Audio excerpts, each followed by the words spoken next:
म्लेच्छराज के अनुयायियों के विषय में जो अनुशासन म्लेच्छराज के द्वारा निर्धारित किए गए हैं उन पर हम चर्चा करते हुए इस श्रृंखला को आगे बढ़ाएंगे। आज और कल हम अनुयायियों के मर्यादाओं पर और म्लेच्छराज के बनाए हुए नियमों पर चर्चा करेंगे।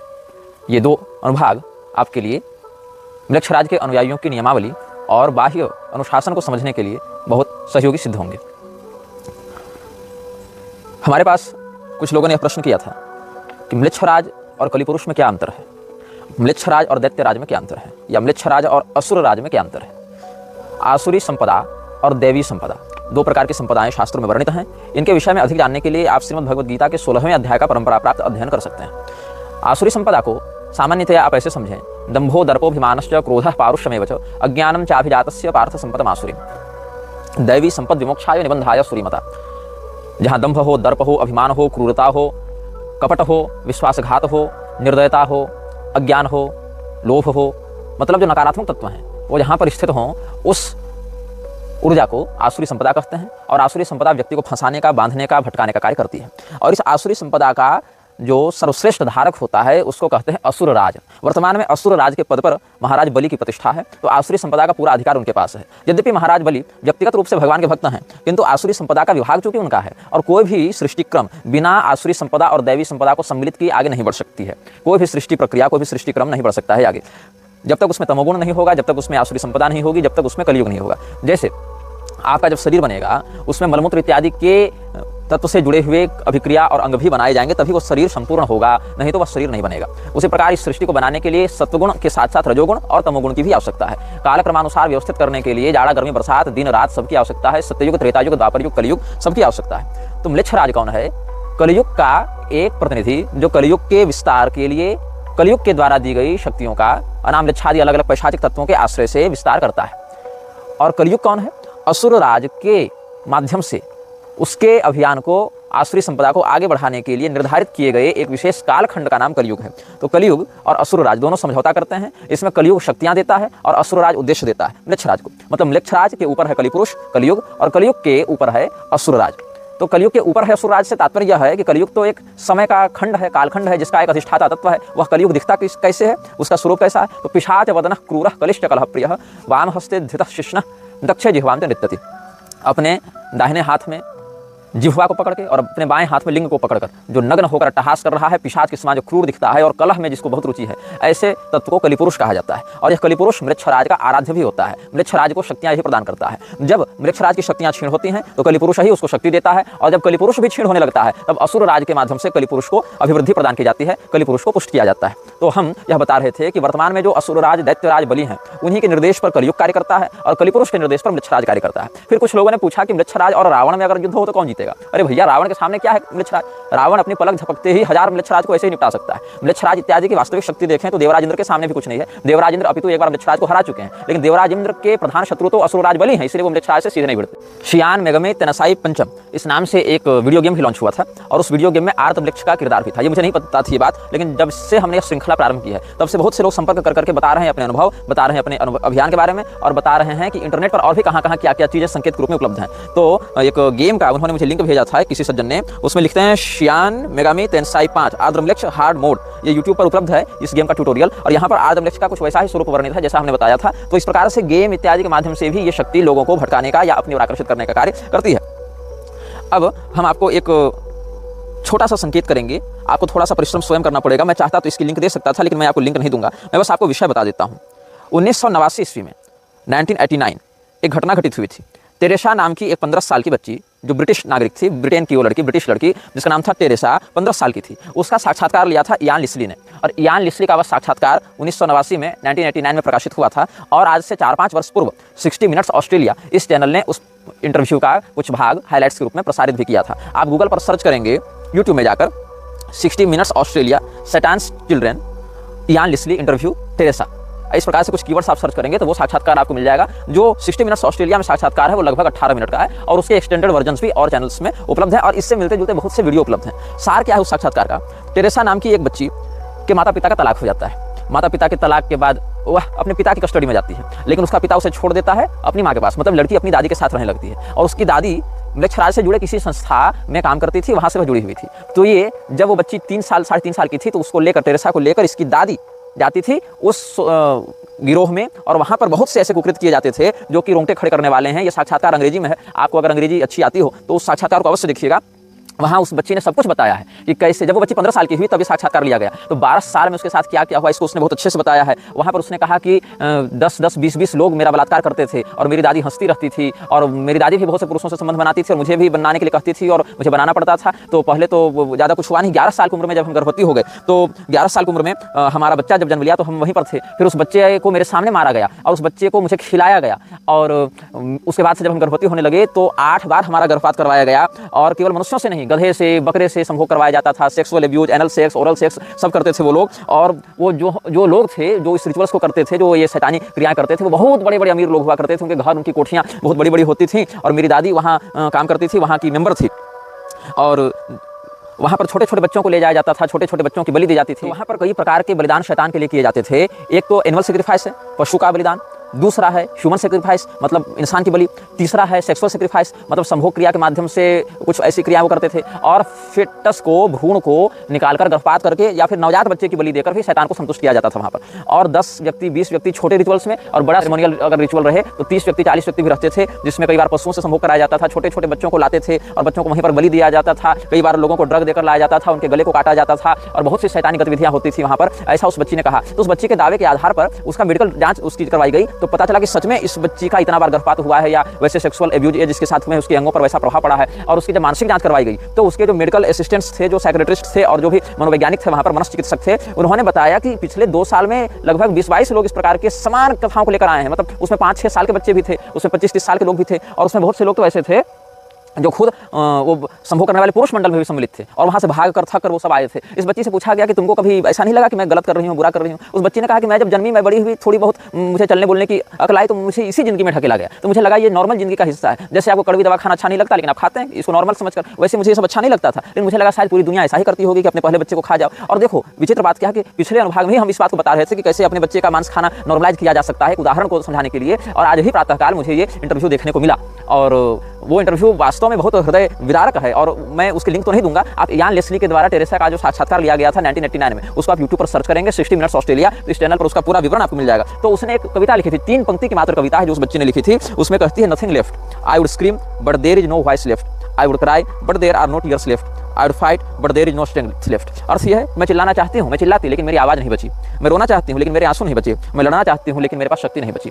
इसी 3 पंक्ति में उसने अपने सारे दर्द को व्यक्त किया है। और उस इंटरव्यू को जब सार्वजनिक किया गया तो बहुत विवाद हुआ, और बहुत से लोगों ने अपने साथ साथ उस घटना से जुड़े हुए अपने अपने अनुभव साझा किए हैं। उस वीडियो का कमेंट बॉक्स बंद कर दिया गया है, क्योंकि बहुत लोगों ने बहुत कुछ उसमें लिखना प्रारंभ किया था। लेकिन यान लेस्ली का कहना है कि अपने पूरे पत्रकारिता के जीवन में, पत्रकारिता के करियर में उसने कभी भी इतना भयावह अनुभव नहीं किया जैसा कि उस टेरेसा नामक 15 साल की बच्ची का इंटरव्यू लेते हुए किया था। और मनोचिकित्सकों ने भी यह कहा कि ये बनी हुई कहानी नहीं है, ये कोई मतलब काल्पनिक या मनोरोग से जन्य कोई घटना नहीं है, ये इस बच्ची के साथ वास्तव में घटित हुआ है। ऐसा ही उन्होंने भी सिद्ध किया, मेडिकल और पुलिस जांच में भी यही सब सिद्ध हुआ था। तो जिन लोगों को लगता है कि हम काल्पनिक घटनाएं बता रहे हैं, वो लोग या तो बहुत बड़े मंदबुद्धि हैं या तो बहुत शातिर हैं, जो नहीं चाहते कि इन घटनाओं को सामने लाया जा सके। अब हम बात करेंगे म्लेच्छराज के अनुयायियों के लिए कुछ नियम। उनके बाद हम 2 अनुभागों के बाद यह बताएंगे कि म्लेच्छराज के सैनिक लड़ने के लिए किस प्रकार की नीति का प्रयोग करते थे, या बहुत से मामलों में किस प्रकार की नीति का आज भी प्रयोग करते हैं।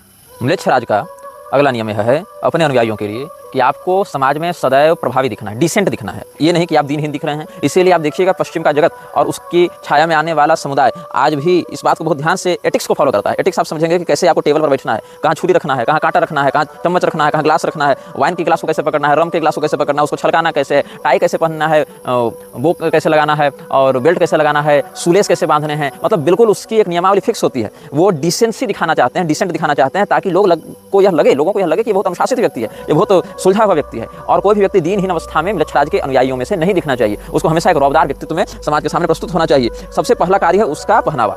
उसका पहनावा अगर ठीक रहेगा, उसका पहनावा अगर प्रभावशाली रहेगा तो लोग आकर्षित होंगे। लोग आपके विचारों को नहीं सुनते, लोग आपके चेहरे को भी नहीं देखते, चेहरा तो सामने जाने पर दिखेगा, दूर से पहले आपके पहनावे की ओर आकर्षित हो। इसी के लिए फैशन शोज अपनाए जाते हैं, बनाए जाते हैं, ट्रेंड्स चलाए जाते हैं फैशन के नाम पर। और जो बहुत ही वाहियात और थर्ड क्लास चीजें होती हैं उनको भी सेलिब्रिटीज के माध्यम से प्रमोट किया जाता है, ताकि वो एक सामान्य अनुशासन में लोगों के दिमाग में बैठ जाए कि हाँ ये करेंगे तो हम कूल लगेंगे, यह करेंगे तो हमें प्रगतिशील माना जाएगा, ये करेंगे तो हमें मॉडर्न समझा जाएगा। तो पहले डिसेंट बनो, और डिसेंट बनने के बाद लोगों के मन में अपने व्यक्तित्व की छाप छोड़ो। यह म्लेच्छराज का अगला नियम। म्लेच्छराज अपने वरिष्ठ अनुयायियों के लिए एक और नियम बनाता है कि रेगिस्तान के निकट रहें, रेगिस्तान की यात्रा करते रहें।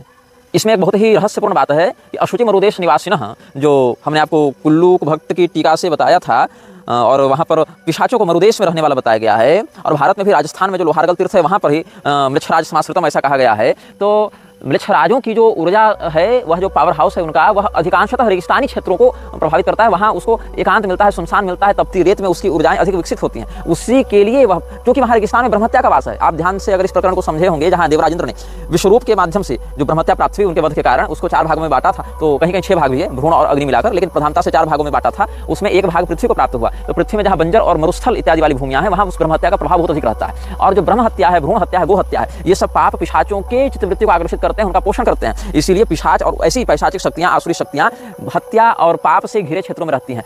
फलतः म्लेच्छराज ने अपने अनुयायियों के लिए जो अगला नियम है वह बताया है कि डेजर्ट्स की यात्रा करो। यदि आप मरुस्थल में रहते हैं अच्छी बात है, नहीं रहते हैं तो वहाँ की यात्राएं आप करते रहें और डरे नहीं।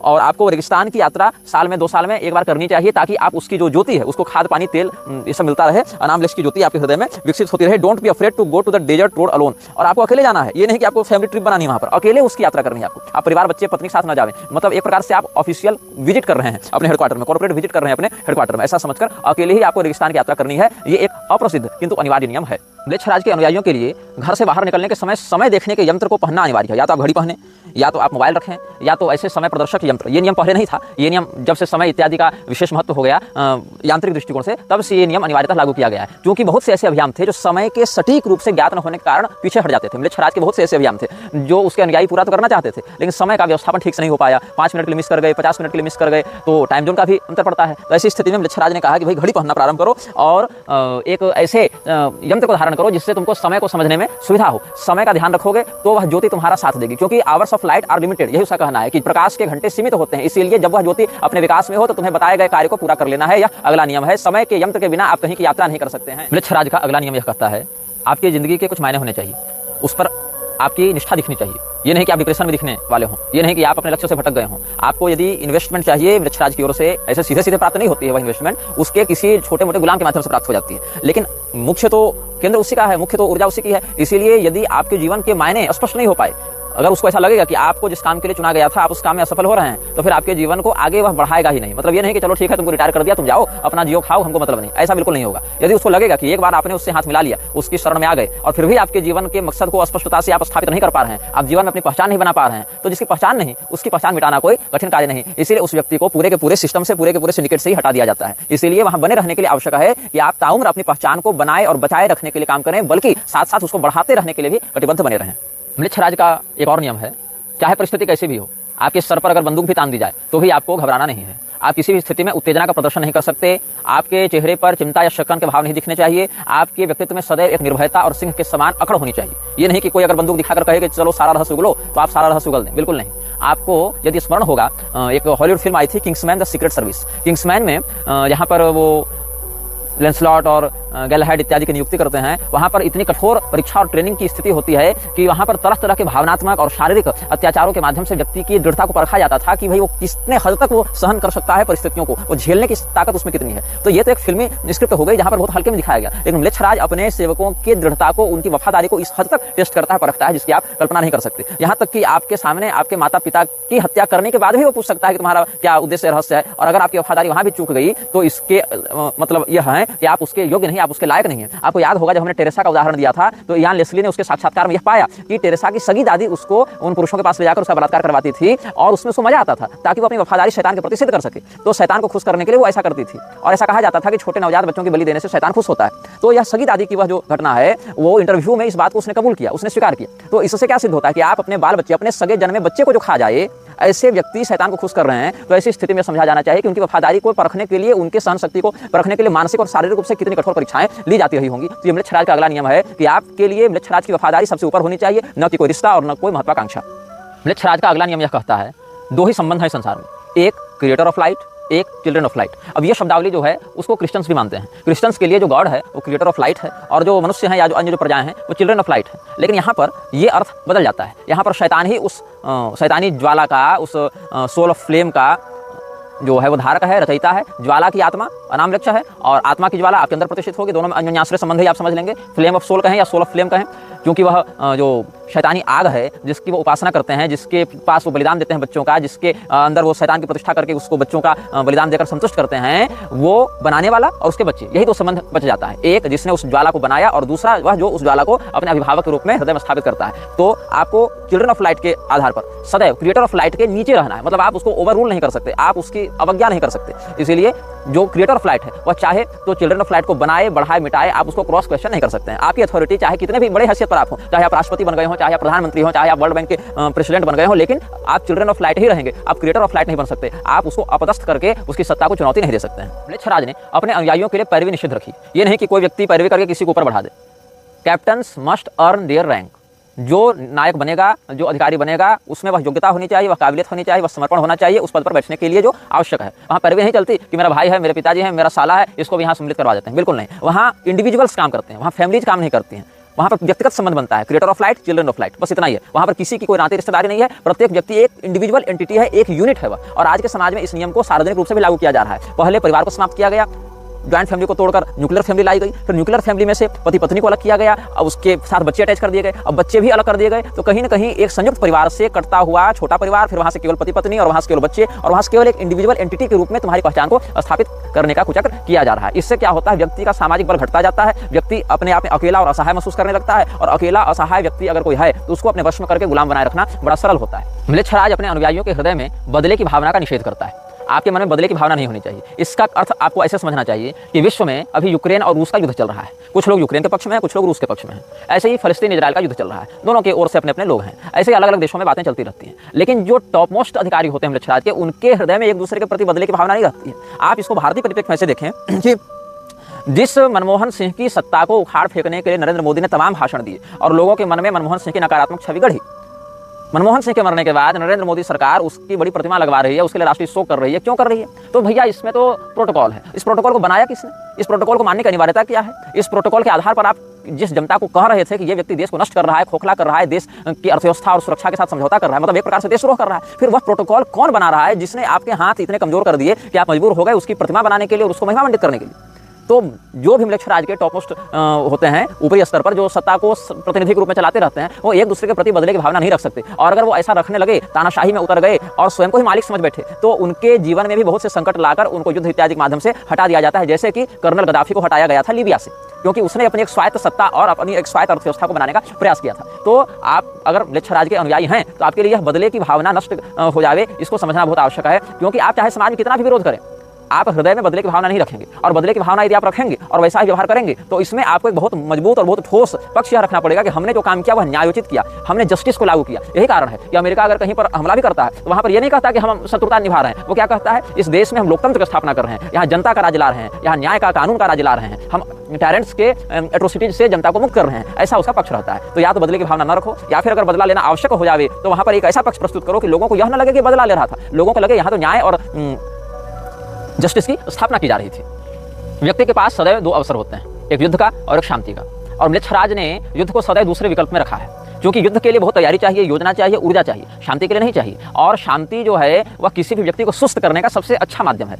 अभी देश में अगर युद्ध हो जाए तो सभी लोग हड़बड़ा जाएंगे, उनकी ऊर्जाएं अलग अलग विभागों में बढ़ जाएंगी, उनकी प्रोडक्टिविटी समाप्त हो जाएगी। केवल युद्ध से जुड़े हुए जो इंडस्ट्रीज हैं उनका विकास होगा, लेकिन बाकी इंडस्ट्रीज बैठ जाएंगे, रसातल चले जाएंगे, नष्ट हो जाएंगे। और कहीं ना कहीं अगर सर्वाइवल का प्रश्न आया, अगर सर्वाइवल क्राइसिस की बात आई, अगर अस्तित्व की बात आई, तो जो व्यक्ति कायर भी है वह भी अपेक्षाकृत अधिक पराक्रमी बन जाता है परिस्थिति की मार से। इसलिए युद्ध को दूसरे विकल्प में रखता है म्लेच्छराज। पहला विकल्प यह रहता है कि तुम शांतिपूर्ण समाज की स्थापना करो, ताकि लोगों का ध्यान प्रोडक्टिविटी में रहे, लोगों का ध्यान हमारे लिए ऊर्जा, हमारे लिए अर्थव्यवस्था, हमारे लिए उद्योग को बढ़ाने में लगी रहे, और लोगों को रहे कि हम तो एक सफल और सुरक्षित जीवन जी रहे हैं। और जिस व्यक्ति को अपने सफल और सुरक्षित होने का भ्रम हो जाता है, वो कभी भी अपने ऊपर आने वाले संकट के लिए पूर्व तैयारी नहीं कर सकता है। और जो पहले से तैयारी करके नहीं रहेगा, उसके घर में आग लगेगी, कुआं रहेगा नहीं तो पानी लाएगा कहां से? आग लगने पर कुआं खोदेगा भी तो उसको अभिष्ट फल की प्राप्ति नहीं होगी। और युद्ध केवल तभी किया जाता है जब युद्ध करना शांति की अपेक्षा अधिक लाभदायी हो, अधिक फायदेमंद हो। इसीलिए म्लेच्छराज का अगला नियम यह है कि हर व्यक्ति के पास दो विकल्प होते हैं, एक शांति का और एक युद्ध का, जिसमें युद्ध का विकल्प सदैव दूसरा होना चाहिए। म्लेच्छराज का 40वां नियम है, इस विश्व का मालिक कोई नहीं। जिन लोगों को आप सत्ता में बैठे हुए देख रहे हैं वो मालिक नहीं है। कहने का भाव यह है, आपको क्या लगता है देश का मालिक कौन है? तो ये नेता है, ये पार्टी है, ये सरकार है, ये सब मालिक है, लेकिन ऐसा नहीं है। इसीलिए नेता, पार्टी, सरकार के द्वारा दिए गए किसी भी गारंटी पर भरोसा मत करो। मैं धारक को 10 रुपये अदा करने का वचन देता हूँ, ये जिस संस्था ने लिख कर दिया है वो संस्था भी मालिक नहीं है। इसीलिए कोई भी व्यक्ति इस दुनिया को रूल नहीं करता जिन लोगों का आप देख रहे हैं, और जो इस दुनिया को रूल कर रहे हैं उन लोगों का आप नहीं देख रहे हैं। इसलिए म्लेच्छराज के अनुयायियों के लिए 40वां नियम अनिवार्यतः यह होता है कि जिन व्यक्तियों का आप सत्ता में बैठा हुआ देख रहे हैं उनमें से कोई भी व्यक्ति असली मालिक नहीं है। इसलिए उनके द्वारा कहे गए वचनों पर आप भरोसा मत करें। आप केवल उस ज्योति की जो प्रेरणा है, जो मानसिक तरंगे हैं, उनका संकेत समझें, उनका पीछा करें, उनको फॉलो करें। अपने नेता के द्वारा कहे गए वचनों पर विश्वास करने से दुष्परिणाम यह होगा, हो सकता है वह नेता किसी और प्रोजेक्ट के लिए काम कर रहा हो, उसके माध्यम से जो बयान दिया जा रहा है उसके पीछे कुछ और योजना कार्य कर रही हो और आपका डिपार्टमेंट कुछ और हो। इसीलिए कभी भी जिन लोगों को सत्ता में प्रत्यक्ष रूप से बैठाया जाता है वो वास्तव में सत्ता चला नहीं रहे होते, और जो व्यक्ति नहीं दिख रहे हैं उन्हीं के हाथ में पूरी सत्ता की बागडोर होती है। इसीलिए इस विश्व पर कंट्रोल करने वाली जो आसुरी शक्तियां हैं उन्होंने सदैव समाज को इस भ्रम में डाले रखा कि उनका कोई अस्तित्व नहीं है, और जिसका अस्तित्व नहीं है आप उससे लड़ नहीं सकते। आप अगर उसके बारे में चर्चा करेंगे तो उसको प्रमाणित नहीं कर सकते, और जिससे लड़ना संभव नहीं, जिसको सभी लोगों के सामने प्रत्यक्षता प्रमाणित करना संभव नहीं, उस व्यक्ति